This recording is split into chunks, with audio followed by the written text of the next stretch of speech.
사도신경으로 우리의 신앙을 고백하며 영과 진리로 예배 드립니다. 나는 전능하신 아버지 하나님 천지의 창조주를 믿습니다. 나는 그의 유일하신 아들 우리 주 예수 그리스도를 믿습니다. 그는 성령으로 잉태되어 동정녀 마리아에게서 나시고 본디오 빌라도에게 고난을 받아 십자가에 못 박혀 죽으시고 장사된 지 사흘 만에 죽은 자 가운데서 다시 살아나셨으며 하늘에 오르시어 전능하신 아버지 하나님 우편에 앉아 계시다가 거기로부터 살아있는 자와 죽은 자를 심판하러 오십니다. 나는 성령을 믿으며 거룩한 공교회와 성도의 교제와 죄를 용서받는 것과 몸의 부활과 영생을 믿습니다. 아멘. 우리 계속해서 박수하시면서 함께 찬양하겠습니다. 우리를 죄와 사망의 권세로부터 구원하신 그 주님의 놀라운 은혜와 사랑을 함께 박수하시면서 찬양하며 나아가겠습니다. 함께 고백합니다. 우리를 죄에서 구하시려, 우리를 죄에서 구하시려 주 예수 십자가 지셨으니 기쁘게 부르세 할렐루야 나 구원하. 우리 한번 고백합니다. 우리를 죄에서 구하시려 주 예수 십자가 지셨으니 기쁘게 부르세 할렐루야 나 구원하네. 찬송하세 찬송하세 주님 나를 구하셨네. 찬송하세 찬송하세 주가 구원하. 우리를 주께서 구했으니 우리를 주께서 구했으니 이전에 행하던 악한 일과 수하고 더러운 모든 죄를 온전히 버린 함께 찬송하세 찬송하세 찬송하세 주님 나를 구하셨네. 찬송하세 찬송하세 주가 구원하. 나 지금 죄에서 사함받아 거룩한 백성이 되었으니 이 육신 장막을 벗을 때도 겁날 것 없게 찬송하세 찬송하세 찬송하세 주님 나를 구하셨네. 찬송하세 찬송하세 주가 구원하. 찬송하세 찬송하세 찬송하세 주님 나를 구하셨네. 찬송하세 찬송하세 주가 구원하. 우리가 이 세상 떠날 때 예수의 손목을 굳게 잡고 영원히 즐거운 천국에서 주와 함께 살게 돼. 찬송하세 찬송하세 주님 나를 구하셨네. 찬송하세 찬송하세 주가 구원하고 고백합니다. 찬송하세 찬송하세 찬송하세 주님 나를 구하셨네. 찬송하세 찬송하세 주가 구원하셨네. 우리를 구원하신 주님을 찬송합니다. 그 주님만을 바라보며 경배합니다.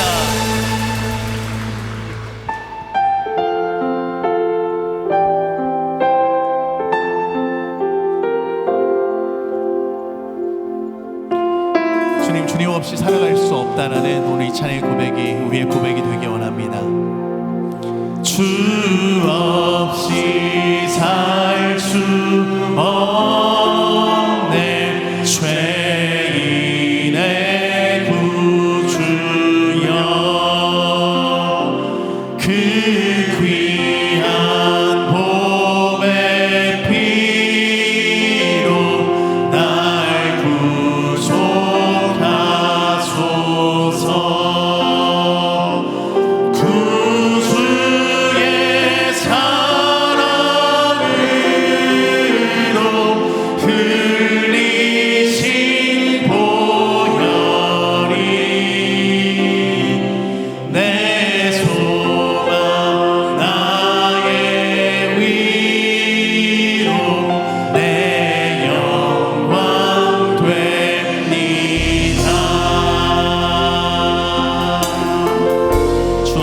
수 없네. 주 없이 살 수 없네. 나 혼자 못 서리. 힘없고 부족하며 지혜도 없도다. 내 주는 나의 생명, 내 주는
오늘 우리에게 주시는 하나님의 말씀은 사도행전 3장 1절에서 10절까지입니다.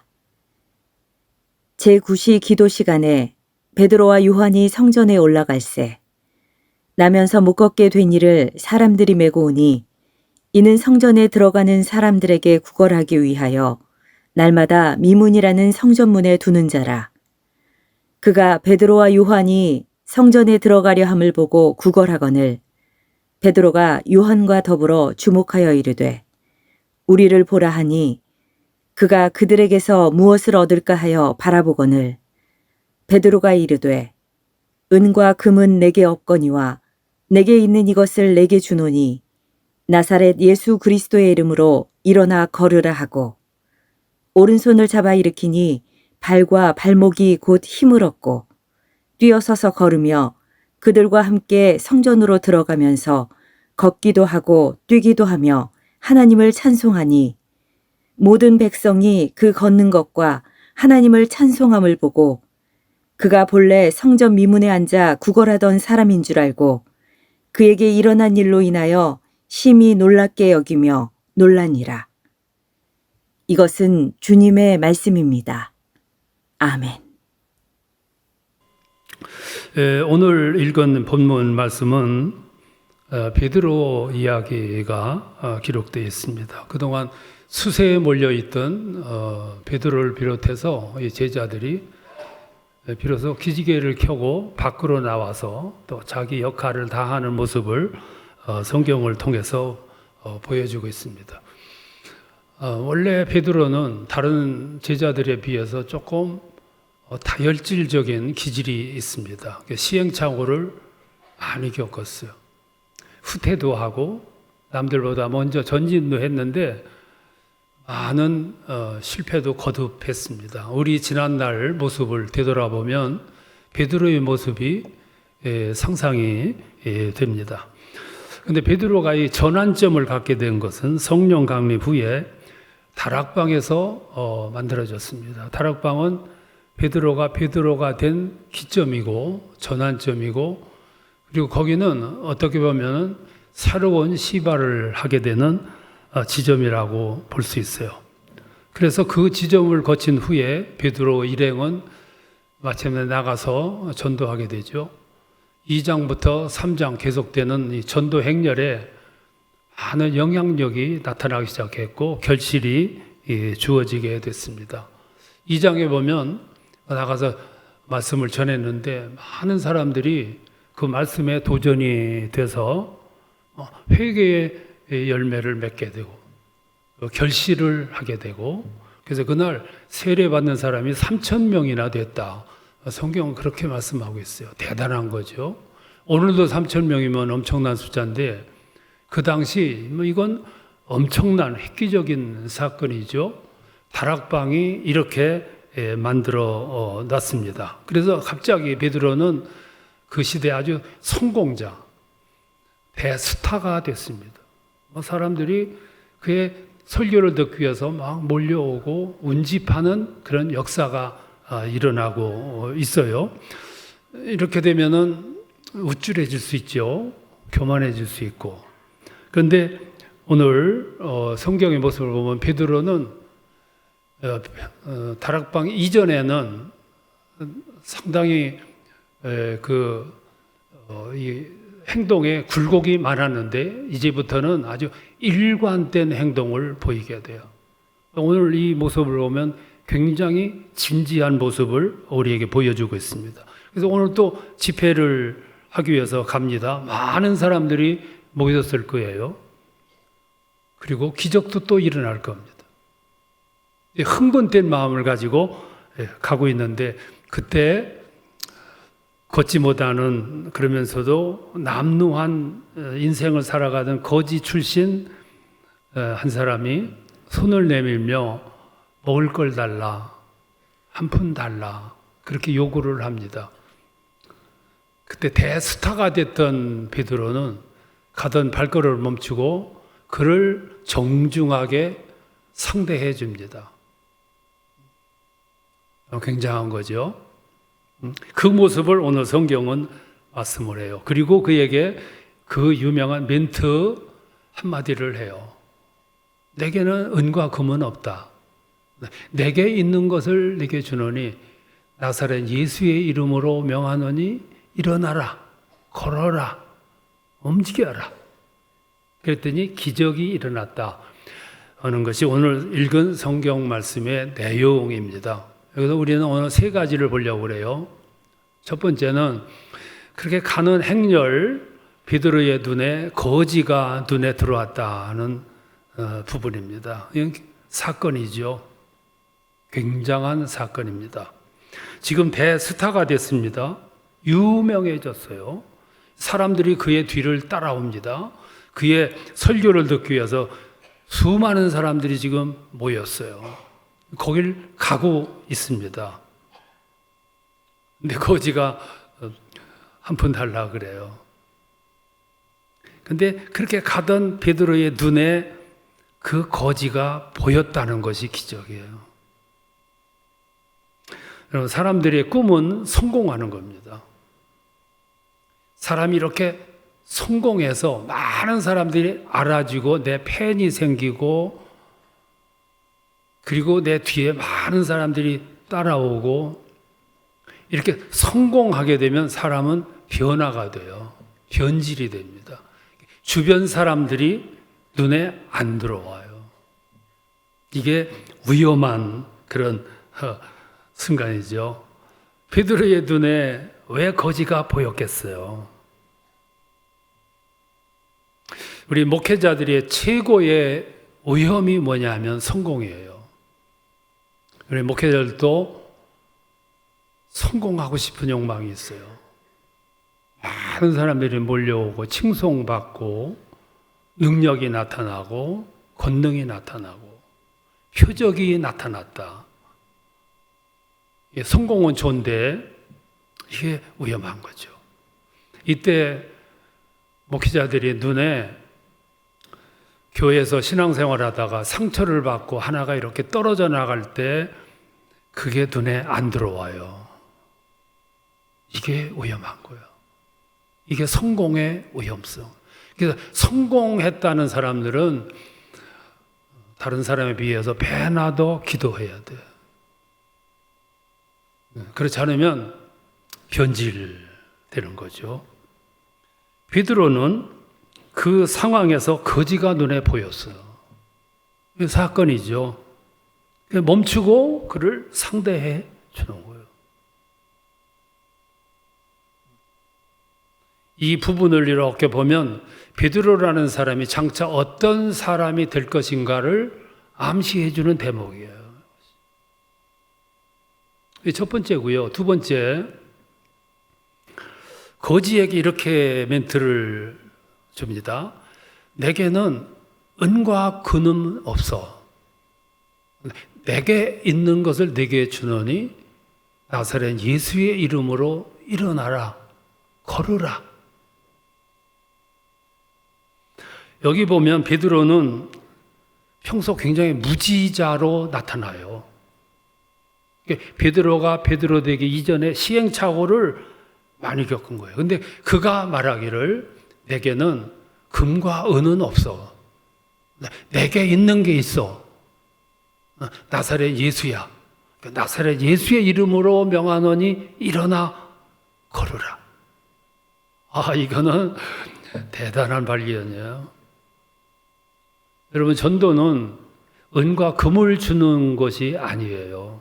오늘 교회들이 자꾸 전도할 때 뭘 주려고 하는 것이 문제예요. 뭘 주냐면 고작 1,000원, 2,000원짜리 줘요. 1,000원, 2,000원짜리 교회에 주는 그 선물을 받아들고 감격할 사람 아무도 없어요. 오히려 욕해요. 이걸 주고 교회 나오라. 뻔하잖아요. 교회는 은과 금을 자꾸 주려고 하면 안 돼요. 뭘 줘야 되냐면 교회가 주는 게 따로 있어요. 그게 뭐냐면 내 안에 있는 걸 줘야 돼. 내 안에 뭐가 있냐면 내가 주의 은혜로 구원받았어. 그 말씀이 내 안에 살아있어. 그리고 그 나를 부르신 그 성령께서 지금 내 안에 나와 주장하고 계셔. 내가 만난 예수, 내가 감동받은 성령, 내가 발견한 천국, 내가 이걸 주는 거야, 이걸. 그게 전도. 그게 내 안에 있는 거예요. 내 안에. 그렇잖아요. 우리 신앙인들에게 뭐 재산이 많습니까? 권세가 있습니까? 뭘 가지고 전도하겠어요? 내가 만난 예수를, 내가 만난 하나님을, 내가 경험한 천국을, 그리고 내가 받은 구원의 세계를, 그걸 전하는 거, 그걸 알려주는 거죠. 그러니까 베드로가 진짜 진지해요. 내가 믿는 나사렛 예수의 이름으로, 그 정도 되면요 우쭐해지고 교만해져 가지고 내가 이르노니 일어나 걸으라 이렇게 할 수도 있는데, 베드로 사전에는 내가 없어, 나는 없다고요. 여기까지 내가 믿는 나의 주인이신 예수의 이름으로. 진지하잖아요. 그러니까 그 주변에 기적이 일어나는 거죠. 어떻게 보면 이 지점은 이단들이 출현하는 지점이에요. 여러분, 이단들은 처음에 신선했습니다. 이단들을 만든 그 이단의 괴수들은 처음에 굉장히 영성이 깊었어요. 컸어요. 그래서 그 능력이 있었습니다. 그 기사와 이적도 있었어요. 처음에는 예수를 전했고, 처음에는 주님을 전했고, 처음에는 하나님을 전했어요. 사람들이 많이 모이고 권능이 나타나니까 그때부터 나사렛 예수가 나로 변한 것이고, 전하는 초점이 하나님이 아니고 나를 전한 거예요. 그게 이단이 되는 거죠. 무서운 유혹입니다. 아주 무서운 유혹. 신자들 중에서 기도 많이 하는 분들이 있어요. 교회에서 기도를 많이 한다는 분들이 참 위험한 분들이에요. 많이 하면은 주변에 사람들이 모여들어요. 때로 거기에 신유 능력도 나타나요. 거기에 예언도 있어요. 그러니까 살아가다가 현실이 다급한 분들은 모이게 되는 거야. 그러다 보면은 신학이 병들어요. 초점이 흐려지고, 초점이 예수에게서 나로 바뀌어요. 이단 만들어지는 거예요, 이단이. 그런데 감사한 것은 이 베드로 많이 배운 것 같지 않은 사람인데, 근데 그의 신앙의 초점이 아주 분명해요. 내가 없어요, 내가. 그래서 또 하나 우리가 생각해야 될 게 뭐냐면은, 우리 신앙인들에게는 내 안에 있어야 될 것이 있어야 되겠다, 그거죠.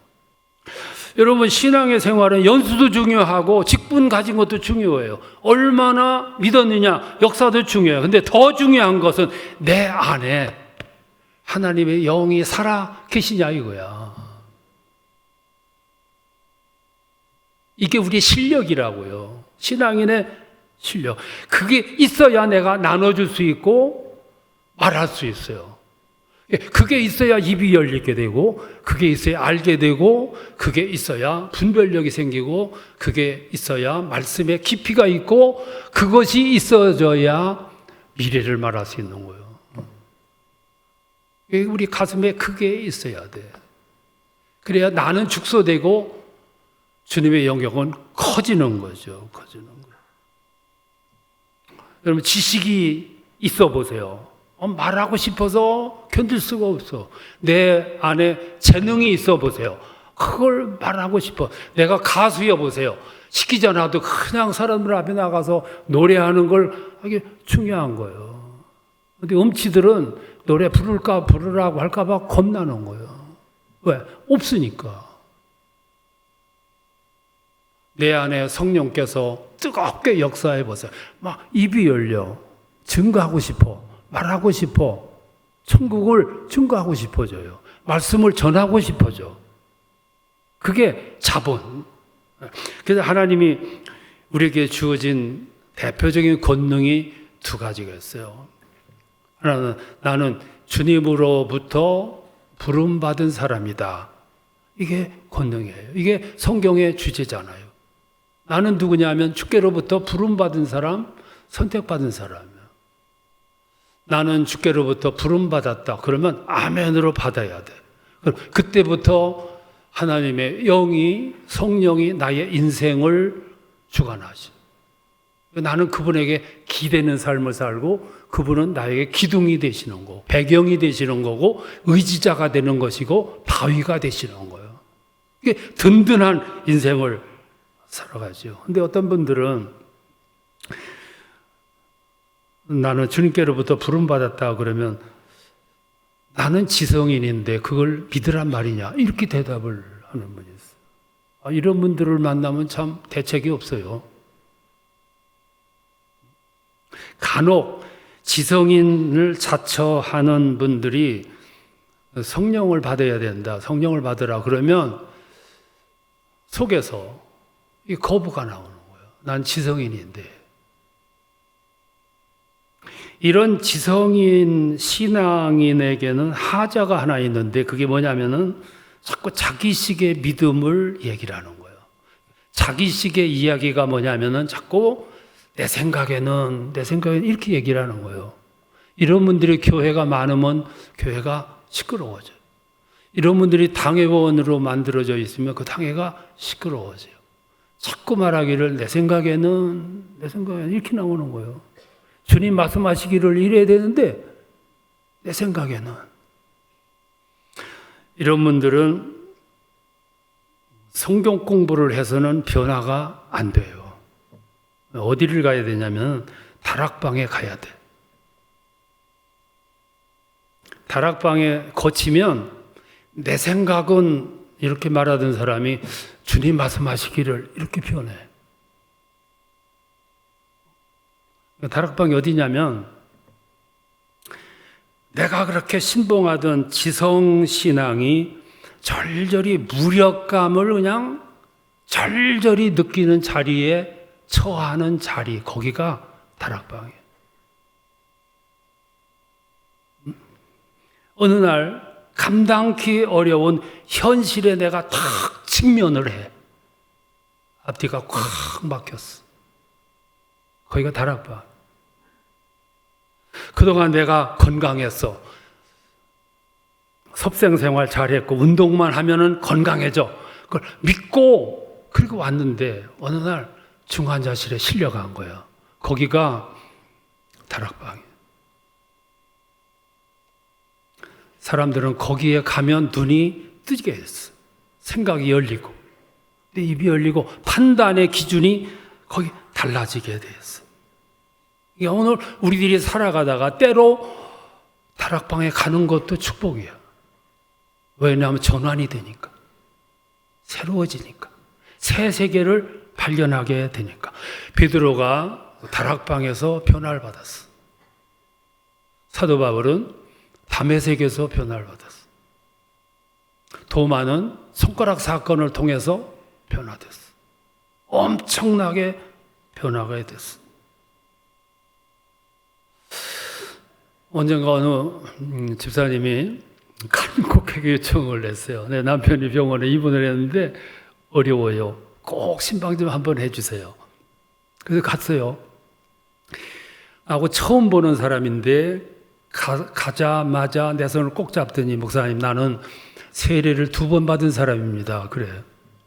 한 번은 군에서 뭘 준다니까 세례 받으면 그래서 세례 받았고 또 한 번은 아내가 하도 졸라서 세례를 받았대.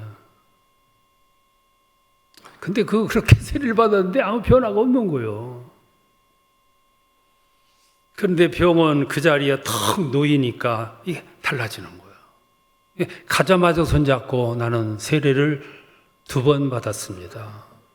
이 소리를 왜 하냐면은 지금 나는 다락방에 와 있습니다. 와서 보니까 깨달은 바가 많습니다. 그런 뜻이에요.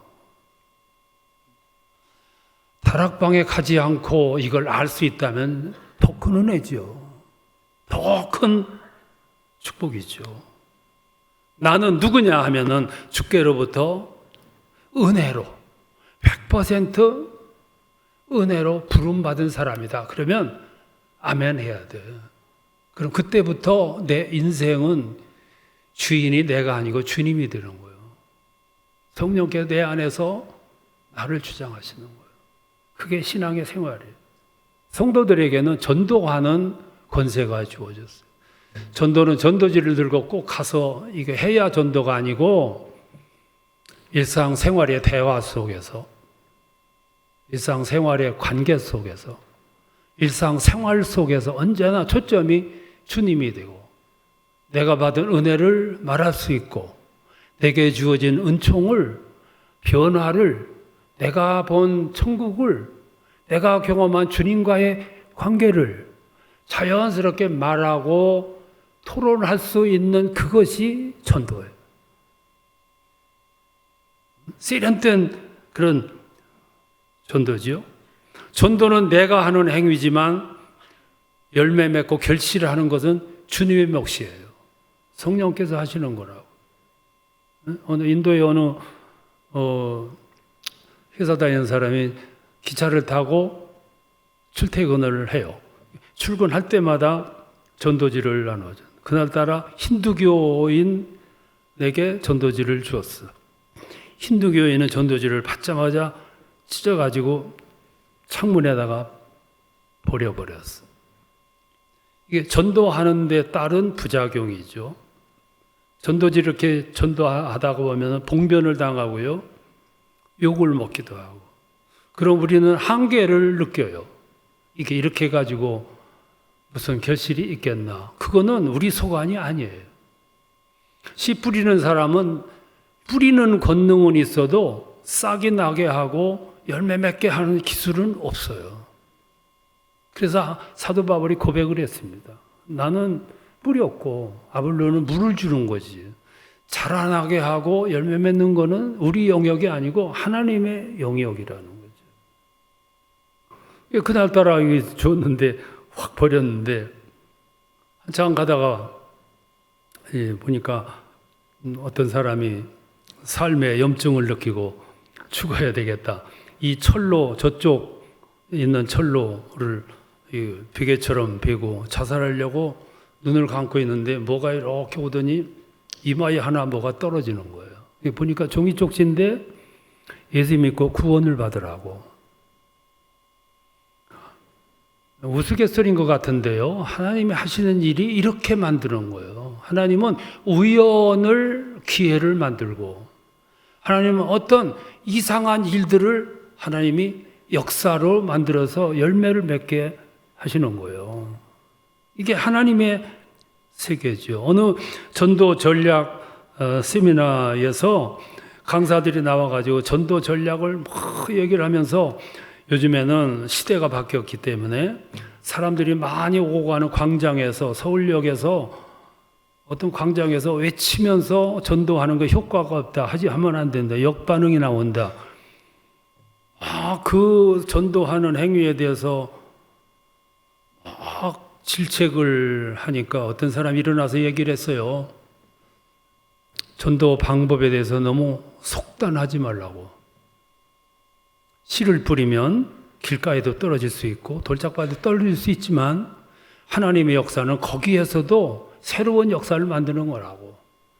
서울역에서 막 떠드는 소리 불쾌하게 들리겠지만 누군가는 그 소리에 마음이 열릴 수 있다. 그 사람 중에 내가 그 사람이다. 내가 그 말을 듣고 회심했고 내가 지금 목사가 됐노라고. 우리는 너무 오늘 현실에 대해서 속단하면 안 된다고. 하나님의 세계는 너무 오묘하고 깊다고.